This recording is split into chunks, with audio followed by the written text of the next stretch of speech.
UR agreement and developing countries ആണ് പറയുന്നത് അടുത്തത്.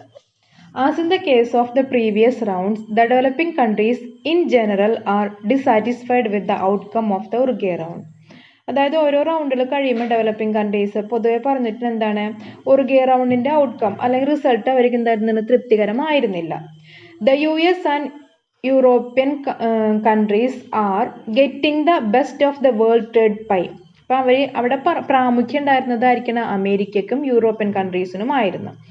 The developing countries are getting crumbs. എന്നാൽ അവർക്ക് അധികം ഇമ്പോർട്ടൻസ് കിട്ടിയിരുന്നില്ല. Some of the areas like trims and services have been very sensitive as far as the developing countries are concerned. ട്രിംസ് മറ്റുള്ള സർവീസുകളൊക്കെ എന്താണ് വളരെ സെൻസിറ്റീവ് ആയിരുന്നു. അതുപോലെ തന്നെ ഡെവലപ്പിംഗ് കൺട്രീസിന് എന്താണ് അത് അത്രയധികം ഇമ്പോർട്ടൻ്റ് ആയിരുന്നില്ല, അല്ലെങ്കിൽ കൺസേൺ ചെയ്തിരുന്നില്ല. ഡെവലപ്പിംഗ് കൺട്രീസിന്റെ കാര്യങ്ങൾ അതിൽ കൺസേൺ ചെയ്തിരുന്നില്ല, പരിഗണിച്ചിരുന്നില്ല. The Uruguay round agreements in these mean that the developing countries will have to lower the protection against competition from the unequal developed economies. Uruguay round agreement വെച്ച് നോക്കിയിട്ടുണ്ടെങ്കിൽ അതിൽ developing കൺട്രീസിന് എന്താണ് lower പ്രൊട്ടക്ഷനാണ് ഉണ്ടായിരുന്നുള്ളൂ, അധികം importance നൽകിയിരുന്നില്ല. Unequal developed ഇക്കണോമീസ് ആണ്, അതിന്റെ competition അവർക്ക് എന്തെങ്കിലും നേരിടേണ്ടതായിട്ട് വന്നിട്ടുണ്ട്. അപ്പൊ അവരുടെ ഇൻട്രസ്റ്റിന് യാതൊരു മുൻതൂക്കവും നൽകിയിരുന്നില്ല ഇതിലെ Uruguay റൗണ്ടുകൾ. However, as in the previous rounds, the UR also gives special consideration to developing countries. Previous റൗണ്ടുകൾ അങ്ങനെ ഇരുന്നിട്ടുണ്ടെങ്കിലും ഉറുഗേ റൗണ്ട് എന്തിനും ഇമ്പോർട്ടൻസ് നൽകിയിരുന്ന സ്പെഷ്യൽ കൺസിഡറേഷൻ ഡെവലപ്പിംഗ് കൺട്രീസ് നൽകിയിരുന്നു. Particularly to the least developed countries, കൂടുതലും ലീസ്റ്റ് ഡെവലപ്ഡ് കൺട്രീസിനാണ് importance നൽകിയിരുന്നത്. And to those with balance of payments problems, എങ്ങനെയുള്ളവർക്ക് BOP പ്രോബ്ലംസ് ഉള്ള രാജ്യങ്ങൾക്കാണ് ഒരു കൂടുതൽ മുൻതൂക്കം നൽകിയിരുന്നത്. The agreement, however, lays down that member countries imposing trade restrictions for balance of payment purpose should do so in a way that causes minimum disruption to international trade, and quantitative restrictions should be avoided as far as possible. Agreement ഇങ്ങനെ ഇരുന്നിട്ടുണ്ടെങ്കിൽ member കൺട്രീസിന് ഏറ്റവും കൂടുതൽ എന്താണ് അവർക്ക് അതുകൊണ്ട് മെച്ചമുണ്ടായിരുന്ന trade restrictions ഒക്കെ, balance of payments ഒക്കെ, അതിന്റെ കാര്യങ്ങളിലൊക്കെ എന്താണ് ഒരു മുൻതൂക്കം നൽകിയിരുന്നത്. ഇന്റർനാഷണൽ ട്രേഡിലാണെങ്കിലും അവർക്ക് എന്താണ് അധികം ബുദ്ധിമുട്ടുകൾ, മിനിമം ഡിസ്ട്രപ്ഷൻ, അതായത് അധികം ബുദ്ധിമുട്ടുകൾ നേരിടേണ്ടി വന്നിട്ടില്ല. അതുപോലെ ക്വാണ്ടിറ്റേറ്റീവ് റെസ്ട്രിക്ഷൻസും അവർക്ക് എന്താണ് അധികം ഒഴിവാക്കിയിരുന്നില്ല. ഇത്ര ക്വാണ്ടിറ്റി മാത്രമേ അവിടെയൊക്കെ ട്രേഡ് നടത്താൻ പാടുള്ളൂ, അങ്ങനെയുള്ള റെസ്ട്രിക്ഷൻസ് ഒന്നും ആർക്കും ഉണ്ടായിരുന്നില്ല, member കൺട്രീസിന് ഉണ്ടായിരുന്നുമില്ല. One of the major areas of disappointment for many developing countries is trade in textiles. Developing കൺട്രീസിൽ അവർക്ക് ഏറ്റവും കൂടുതൽ നിരാശ ഉണ്ടാക്കിയ ഒരു ഏരിയ എന്തായിരുന്നു? ട്രേഡ് ഇൻ ടെക്സ്റ്റൈൽസ് വ്യാപാരത്തിലായിരുന്നു. Textile is one of the most important export item, but developed countries have been following a very restrictive import policy. അപ്പോൾ ടെക്സ്റ്റൈൽ എന്ന് പറഞ്ഞിട്ടുണ്ടെങ്കിൽ അവരെ സംബന്ധിച്ചിടത്തോളം ഏറ്റവും കൂടുതൽ എക്സ്പോർട്ട് ഓറിയൻറ്റഡ് ആയിട്ടുള്ള ഒരു മേഖലയായിരുന്നു. എന്തിനെ സംബന്ധിച്ച് എല്ലാ രാജ്യങ്ങളെയും. പക്ഷേ ഡെവലപ്ഡ് കൺട്രീസിലാണെങ്കിൽ എന്താണ് റെസ്ട്രിക്റ്റീവ് ആയിരുന്നു. ഇമ്പോർട്ട് പോളിസി വെച്ചിട്ട് നോക്കുമ്പോൾ അതിന് റെസ്ട്രിക്ഷൻ ഉണ്ടായിരുന്നു. The developing countries wanted a fast phasing out of the multi-fiber arrangement under which the textile import have been restricted. അപ്പോൾ അതുകൊണ്ട് തന്നെ അവർക്ക് മൾട്ടി-ഫൈബർ അറേഞ്ച്മെന്റ് വേണം എന്ന് ആഗ്രഹം ഉണ്ടായിരുന്നു. അതെന്തിനു വേണ്ടി? ടെക്സ്റ്റൈലിന്റെ മേഖല ഇമ്പോർട്ട് ചെയ്യാനുള്ള ടെക്സ്റ്റൈൽസ് ആ ട്രേഡിന്റെ റെസ്ട്രിക്ഷൻസ് മാറുന്നതിന് വേണ്ടിയിട്ടാണ്. However, the MFA will be phased out in stages over a 10-year period, and a major part of the liberalization will take place only toward the end of the traditional period. അപ്പം പിന്നെ MFA വന്ന് മൾട്ടിഫൈബർ arrangement വന്ന് 10 വർഷക്കാലത്തോളം എന്തായിരുന്നു അതുണ്ടായിരുന്നു. ലിബറലൈസേഷന് major പാർട്ടും അതിലൂടെ അവർക്ക് benefit കിട്ടിയിട്ടുണ്ട്. Developing countries were very apprehensive about the proposal to liberalize trade in services. പിന്നെ ഡെവലപ്പിംഗ് കൺട്രീസ് കൂടുതലും അവർക്ക് എന്താണ് ട്രേഡ് ഇൻ സർവീസസിലായിരുന്നു അവരുടെ പ്രപ്പോസൽസ് കൂടുതൽ liberalisation കിട്ടിയിരുന്നത്.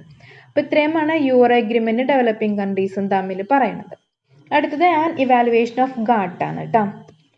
Looking from the positive side, GATT has achieved many things. GATT was provisional with a limited field of action, but it succeeded in liberalizing much of world trade. എന്താണ് പറയുന്നത്? Positive side വെച്ച് നോക്കിയാൽ ഒരുപാട് achievements എന്തുകൊണ്ട് ഉണ്ടായിട്ടുണ്ട്? GATT കൊണ്ട് ഉണ്ടായിട്ടുണ്ട്. ഗാട്ട് എന്ന് വെച്ചിട്ടുണ്ടെങ്കിൽ ഒരു പ്രൊവിഷണൽ ആയിട്ടുള്ളൊരു ലിമിറ്റഡ് ഫീൽഡ് ഓഫ് ആക്ഷൻ ആയിട്ട് പറയാം. പക്ഷേ ഇത് സക്സീഡ് ചെയ്ത് എന്തുകൊണ്ട് മാത്രമാണ് ലിബറലൈസേഷൻ വേൾഡ് വൈഡ് ഉള്ളത് കൊണ്ടാണ് ഇതിന് കൂടുതൽ പോസിറ്റീവ് സൈഡ് വന്നത്. അപ്പോൾ താഴെ പറയുന്ന ഒരു 4 പോയിന്റ്സ് ആണ് ഇവാലുവേഷൻ ആയിട്ട് പറയണത്. ഫസ്റ്റത്തെ പറയണത് continual reduction tariff alone helped spur very high rates of worldwide growth during the 1950s and 1960s. എന്താണ് റിഡക്ഷൻ താരിഫ്, അതായത് താരിഫിൽ എന്താണ് എപ്പോഴും റിഡക്ഷൻ കൊണ്ടുവന്നത് കൊണ്ട് തന്നെ അവർക്ക് വേൾഡ് ഗ്രോത്തിൽ ഹൈ റേറ്റ് ഉണ്ടായിരുന്നു 1950 ആൻഡ് 1960 കാലഘട്ടങ്ങളിൽ. Around 8% a year on average നോക്കിയിട്ടുണ്ടെങ്കിൽ 8% ഓരോ വർഷം എന്തുണ്ട് ഗ്രോത്ത് റേറ്റ് ഉണ്ടായിരുന്നു. The moment of trade liberalization helped ensure that trade growth consistently outpaced production growth throughout the GATT era. പിന്നെ പറഞ്ഞ ട്രേഡ് ലിബറലൈസേഷൻ ഏറ്റവും കൂടുതൽ അവരെ സഹായിച്ചത് എന്താണ്? ട്രേഡ് ഗ്രോത്ത് ഒരു കൺസിസ്റ്റന്റ് ആയിട്ട് സ്ഥിരമായിട്ടുള്ളൊരു ട്രേഡ് ഗ്രോത്ത് ഉണ്ടാക്കുന്നതിനും അത് എന്തിലൂടെയാണ്? ഗാട്ട് എഗ്രിമെന്റിലൂടെയാണ് കൂടുതൽ ഇത്തരത്തിൽ അവർക്ക് എന്തെങ്കിലും വളർച്ച ഉണ്ടായിരിക്കുന്നത്. ഇനി രണ്ടാമത്തെ പറഞ്ഞത് the rush of new members during the Uruguay round demonstrated that the multilateral trading system has recognized as an anchor for development and an instrument of economic and trade reform. എന്താണ് പറയുന്നത്? പുതിയ മെമ്പേഴ്സുകൾ ഉറുഗേ റൗണ്ടിൽ വന്നതോടുകൂടി എന്താണ് multilateral trading system അവർക്ക് recognise ചെയ്യാനായിട്ട് പറ്റുകയും ചെയ്ത്, അത് കൂടാതെ എന്താണ് ഒരു ഡെവലപ്മെന്റിന് ഭാഗമായി തീരുന്നതിനും ഇക്കണോമിക് ട്രേഡ് റിഫോംസ് ഉണ്ടാക്കുന്നതിനും ഗാട്ട് കൊണ്ട് പറ്റിയിട്ടുണ്ട്. The growing acceptance of GATT despite the shortcomings. എന്താണ് ഒരുപാട് ബുദ്ധിമുട്ടുകൾ ഉണ്ടായിട്ടുണ്ട് ഗാട്ട് നമ്മൾ ആക്സെപ്റ്റ് ചെയ്തുകൊണ്ട്. ഇപ്പം ഗാട്ട് എന്താണ് ഗ്രോത്ത് ഓറിയൻറ്റഡ് ആയതോടുകൂടി ഒരുപാട് ഷോർട്ട് കമ്മിങ്സുകൾ ഉണ്ടെങ്കിൽ പോലും is evidenced by the increase in the number of signatories. എന്താണ് ഒരുപാട് അടയാളങ്ങൾ ഉണ്ടായിട്ടുണ്ട്. അടയാളങ്ങൾ എന്ന് പറഞ്ഞിട്ടുണ്ടെങ്കിൽ ഓരോ നാഴികക്കല്ലുകൾ അല്ലെങ്കിൽ ഓരോ ഗ്രോത്ത് ഓറിയൻറ്റഡ് പ്രോസസ്സുകൾ ഗാട്ടിലുണ്ടായിട്ടുണ്ട്. When the GATT was signed in 1947, only 23 nations were party to it. എന്താണ് 1947 ഗാട്ട് എഗ്രിമെന്റ് സൈൻ ചെയ്യുമ്പോൾ 23 രാജ്യങ്ങളാണ് അതിന്റെ ഭാഗമായിട്ടുണ്ടായിരുന്നത്. The number increased to 99 by the 7th round. എന്താണ് 7ാമത്തെ റൗണ്ടിൽ 99 ആയിട്ട് മാറി. ലാസ്റ്റ് റൗണ്ട് എത്തിയപ്പോൾ എത്രയായിട്ട് മാറി? 123 കൺട്രീസ് അതിൽ പാർട്ടിസിപ്പേറ്റ് ആയിട്ട് വന്നു 8ാമത്തെ റൗണ്ടിൽ കേട്ടോ. The signatory countries account for about 90% of the international trade, indicating the potential of the GATT or WTO in bringing about an orderly development of the international trade. അപ്പോൾ ഏതൊക്കെ രാജ്യങ്ങൾ ഈ അഗ്രിമെന്റിൽ സൈൻ ചെയ്തിട്ടുണ്ട് അതിൽ 90% പേരും എന്താണ് ഇന്റർനാഷണൽ ട്രേഡ് ഉറപ്പുവരുത്തുന്നതിന് അല്ലെങ്കിൽ അതിന് പ്രൊട്ടക്ഷൻ കിട്ടുന്നതിന് വേണ്ടിയിട്ടാണ് ഗാട്ടിലോ WTO അവരെന്ത് ചെയ്തത് അംഗമായിട്ട് ചേർന്നിരിക്കുന്നത്.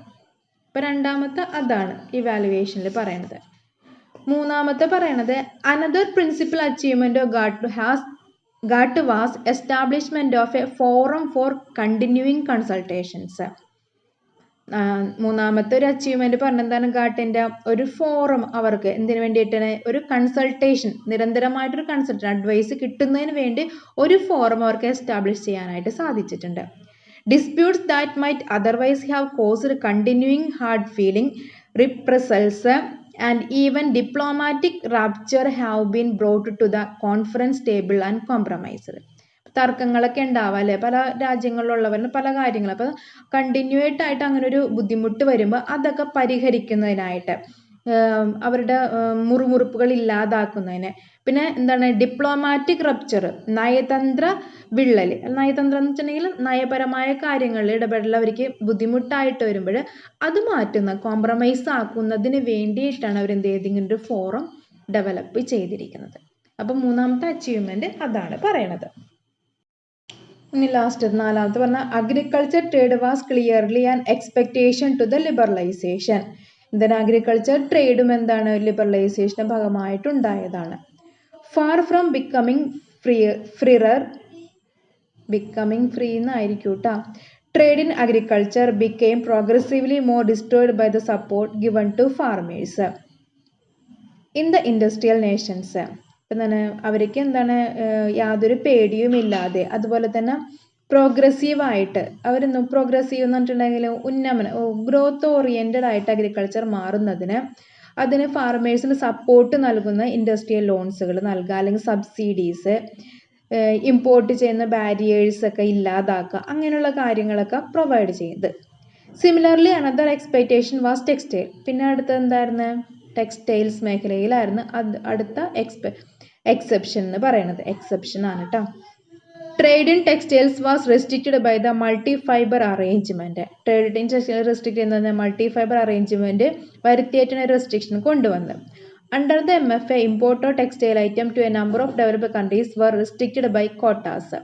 അപ്പം എന്താണ്, MFA വന്നതോടുകൂടി ഒരുപാട് ഡെവലപ്ഡ് കൺട്രീസ് എന്ത് ചെയ്ത് അവരുടെ ഇമ്പോർട്ട് മറ്റുള്ള രാജ്യത്തെ ഇമ്പോർട്ട് കുറച്ചിട്ട് എക്സ്പോർട്ട് ഓറിയൻറ്റഡ് ആക്കാനായിട്ട് സഹായിച്ചിട്ടുണ്ട്. അത് എന്തിൻ്റെ ബേസിലാണ്? Restricted by quotas. Besides agriculture and textiles, രണ്ടും കൂടാതെ 2 എക്സെപ്ഷൻസും കൂടി പൊതുവെ അവർ കൊണ്ടുവന്നിട്ടുണ്ട്. Trade liberalization have been trade of developing countries and economic integration. എന്ത് ഡെവലപ്പിംഗ് കൺട്രീസ് ട്രേഡ് ലിബറലൈസേഷനും കൊണ്ടുവന്ന് അതിനോടൊപ്പം തന്നെ ഇക്കണോമിക് ഇൻ്റഗ്രേഷൻ കൂടി എവിടെ കൊണ്ടുവന്ന് ഡെവലപ്പിംഗ് കൺട്രീസിൽ അവർ കൊണ്ടുവന്നിട്ടുണ്ട്. Developing countries with balance of payment problems have been generally exempted from the liberalisation. Developing countries സംബന്ധിച്ചിടത്തോളം BOP പ്രോബ്ലം ഉണ്ടാവാറുണ്ട്. അതൊരു പരിധി വരെ അവർക്ക് എന്ത് ചെയ്യാൻ പറ്റി? എക്സംപ്റ്റ് ചെയ്യാൻ, ഒഴിവാക്കുന്ന ലിബറലൈസേഷൻ ഹെൽപ്പ് ചെയ്തിട്ടുണ്ട്. Even the Uruguay round has granted such exemptions to developing countries. Uruguay round ആണ് ഒരു ഡെവലപ്പിംഗ് കൺട്രീസ് സംബന്ധിച്ചിടത്തോളം ഇത്തരത്തിലുള്ള എക്സംപ്ഷൻസ് കൊണ്ടുവരാൻ സഹായിച്ചത്. അപ്പോൾ ഈ 4 അച്ചീവ്മെൻറ്റ്സ് ആണ് ഇതിനുള്ളത് കേട്ടോ. Although the picture of trade liberalization has to be qualified with such exemptions, the GATT achieved very commendable trade liberalization. But trade liberalization വന്നതോടുകൂടിയാണ് ഇത്തരത്തിലെ എക്സെപ്ഷൻസ് വന്നാക്കുന്നത്. ഗാട്ടിന് അതുവഴിയാണ് എന്താണ് ഇത്തരത്തിൽ കമൻറ്റബിൾ എന്ന് പറഞ്ഞിട്ടുണ്ടെങ്കിൽ അഭിപ്രായം പറയത്തക്ക വിധത്തിൽ മാറ്റങ്ങൾ കൊണ്ടുവരാനായിട്ട് സാധിച്ചത്. The average level of tariffs to manufacture products in industrial countries was brought down from about 40% in 1947 to nearly 3% after the Uruguay round. Tariffs, manufacture പ്രൊഡക്ട്സിനുള്ള താരിഫ്സ് ഇൻഡസ്ട്രിയൽ കൺട്രീസിന് എന്താണ് അവർക്ക് കുറയ്ക്കുന്നതിന് സാധിച്ച്. എത്ര? 40% നിന്ന് 3% വരുത്താനായിട്ട് ഉറുഗേ റൗണ്ട് കൊണ്ടാണ് സാധിച്ചതെന്ന്. 40% എന്നുള്ളത് എന്തിലേക്ക് എത്തിയെന്നാണ് പറയുന്നത്? 3% വരെ ആക്കുന്നതിന് ഉറുഗേ റൗണ്ട് ഹെൽപ്പ് ചെയ്തിട്ടുണ്ട്. അപ്പോൾ അതാണ് ഗാട്ട് കൊണ്ടുള്ള ഒരു മാറ്റങ്ങൾ എന്ന് പറയുന്നത്. അടുത്ത ലിമിറ്റേഷൻസ് ഓഫ് ഗാട്ട് ആണ് പറയണത്. Although the elimination of tariff barriers continued, even the developed countries have substantially increased non-tariff barriers. എന്താണ് താരിഫ് ബാരിയേഴ്സ് നിരന്തരമായിട്ട് ഒഴിവാക്കിയതിന് ഫലമായിട്ട് ഡെവലപ്ഡ് കൺട്രീസ് എന്ത് വന്നത്? NTBs വന്ന് non tariff trade barriers increase ചെയ്ത്. The collapse of the Bretton Woods system in the early 1970s and the oil crisis made matters very difficult for many countries, both developing and developed. പിന്നെ എന്താണ്? Britain would system വന്നതോടുകൂടി 1970 ആദ്യ കാലഘട്ടത്തിൽ oil crisis പല മേഖലകളിൽ നിന്ന് ഒരുപാട് ബുദ്ധിമുട്ട് പല രാജ്യങ്ങൾക്ക് ഉണ്ടാക്കിയിട്ടുണ്ട്. എങ്ങനെയുള്ളതാണ്? കൂടുതൽ ഡെവലപ്പിംഗ് ആൻഡ് ഡെവലപ്ഡ് നേഷൻസിന്. അതിൻ്റെ ഫലമായിട്ട് എന്താണ്? Demand for protection increase dramatically. എന്താണ്? അവർക്ക് പ്രൊട്ടക്ഷൻ വേണം എന്നുള്ള ഡിമാൻഡ് ഇൻക്രീസ് ചെയ്യാനായിട്ട് തുടങ്ങി. Developing country export have been hit very hard to the NTBs. Developing country export എന്തിനാണ്? നോൺ ട്രേഡ് താരിഫ്സ് ഉണ്ടായിരുന്നു, അതിനാണ് ഏറ്റവും കൂടുതൽ ബുദ്ധിമുട്ടിലാക്കിയത്. Non trade barriers. Further, the export of developing countries gained significantly less from the GATT round than did export of the industrial nations. പിന്നെ പറയുന്നത് എന്താണ്? Developing countries export എന്താണ് മറ്റേ ഗാട്ട് റൗണ്ടിനേക്കാൾ അപേക്ഷിച്ച് നോക്കുമ്പോൾ വളരെ കുറവ് മാത്രമേ ഉണ്ടായിരുന്നുള്ളൂ. സിഗ്നിഫിക്കൻ്റ്ലി എന്ന് പറഞ്ഞാൽ പതുക്കെ പതുക്കെ അത് കുറയാനായിട്ട് തുടങ്ങി. Did export of the industrial നേഷൻസിനായിരുന്നു കൂടുതലായിട്ട് എന്ത് വരുന്നത്? എക്സ്പോർട്ട് ഓറിയൻറ്റഡ് ആയിട്ടുള്ള കാര്യങ്ങൾ വന്നിരുന്നത്. Trade liberalization has been confined mostly to goods of interest to the developed countries. Developed കൺട്രീസിനെ സംബന്ധിച്ചിടത്തോളം അവരുടെ ഗുഡ്സിൻ്റെ ഭൂരിഭാഗവും എന്തിൻ്റെ ഭാഗമായിട്ടുള്ള ട്രേഡ് ലിബറലൈസേഷൻ്റെ ഭാഗമായിട്ടാണ് എന്ത് എക്സ്പോർട്ട് ചെയ്തിരുന്നത്. In the case of agricultural commodities, there was no liberalization, but only increased levels of protection. Manufactured products of interest to developing countries like textiles and clothing, footwear, etc. have been subject to increasing non-tariff barriers. അപ്പോൾ agriculture കമ്മോഡിറ്റീസിന് നോക്കുകയാണെങ്കിൽ അതിന് liberalisation ഒന്നും ഉണ്ടായിരുന്നില്ല. പക്ഷേ protection അവർക്ക് എന്തായിരുന്നു കൂടുതലായിട്ട് കിട്ടിയിരുന്നു. മാനുഫാക്ചർ പ്രൊഡക്റ്റുകൾ ഉണ്ട് അവരുടേതായ ഡെവലപ്പിംഗ് കൺട്രീസിൻ്റെ. ഏതൊക്കെയാണത്? ടെക്സ്റ്റൈൽസ്, ക്ലോത്തിങ്, ഫുഡ് വെയർ, ഇതൊക്കെ എന്താണ് നോൺ താരിഫ് ബാരിയേഴ്സിന് സബ്ജക്റ്റ് ചെയ്തിട്ടാണ് എക്സ്പോർട്ട് ചെയ്തിരുന്നത്. പക്ഷെ എന്താണ് അത് വന്നതോടുകൂടി അത് ഇല്ലാതായി എന്നാണ് പറയണത്. എന്തിൻ്റെ എഫക്റ്റോട് കൂടിയാണ് പറയണത്? പ്രൊട്ടക്ഷൻ, അത് ഓയിൽ കമ്പനികളുടെ പ്രവർത്തനങ്ങൾ ബുദ്ധിമുട്ടായപ്പോൾ അതെന്തിനെ അഫക്റ്റ് ചെയ്ത്? ഡെവലപ്പിംഗ് കൺട്രീസിൻ്റെ വ്യവസായങ്ങളെയും അഫക്റ്റ് ചെയ്ത്. While the developed countries enjoy a more liberalized trading environment, the growing NTBs have been severely affecting the export of developing countries. The developed countries എന്താണ് ഒരുപാട് ലിബറലൈസ്ഡ് ട്രേഡിംഗ് എൻവയോൺമെൻറ്റ് എൻജോയ് ചെയ്തിരുന്നത്. NTBസിൻ്റെ non tariff trade barriers growth ആയതോടുകൂടി എന്താണ് developing countries എക്സ്പോർട്ടിനത് എന്തായിട്ട് സാരമായിട്ട് ബാധിക്കാനായിട്ട് തുടങ്ങി. Ironically, the developed countries are heightening protectionism when the developing countries are liberalized. പൊതുവെ പറഞ്ഞിട്ട് ഐറോണിക്കലി എന്ന് പറഞ്ഞിട്ട് ജനറലായിട്ട് പറഞ്ഞിട്ടുണ്ടെങ്കിൽ ഡെവലപ്ഡ് കൺട്രീസിൻ്റെ പ്രൊട്ടക്ഷനിസം ഹൈറ്റനിങ് എന്ന് പറഞ്ഞിട്ടുണ്ടെങ്കിൽ അതിന് മുൻതൂക്കം നൽകിയിരുന്നത് ഡെവലപ്പിംഗ് കൺട്രീസിന് അല്ല, എന്തിനാണ് ഡെവലപ്ഡ് കൺട്രീസിനായിരുന്നു. അപ്പോൾ ഡെവലപ്പിംഗ് കൺട്രീസ് ലിബറലൈസ് ആയതോടുകൂടി അത് ഡെവലപ്ഡ് കൺട്രീസിൻ്റെ പ്രൊട്ടക്ഷനെയാണ് എന്ത് ഹൈറ്റ് ചെയ്യാനായിട്ട് തുടങ്ങിയത്. This is indeed a sad commentary on the GATT and other multilateral organisations. അപ്പോൾ ഇതിനെ സംബന്ധിച്ച് ഗാട്ടായിട്ടുള്ള പല മൾട്ടി ഓർഗനൈസേഷൻ ആയിട്ടുണ്ടെങ്കിൽ അതെന്താണ് ഒരു ബാഡ് ആയിട്ടുള്ള അഭിപ്രായമാണ് എന്തിൽ നിന്നുണ്ടായത്? ഇത് പ്രകാരം ഉണ്ടായത് കേട്ടോ. ലിബറലൈസേഷൻ എന്തിനു മാത്രം മുൻതൂക്കം നൽകി? ഡെവലപ്പിംഗ് കൺട്രീസിനാണ് കൂടുതൽ പരിഗണന നൽകിയത്.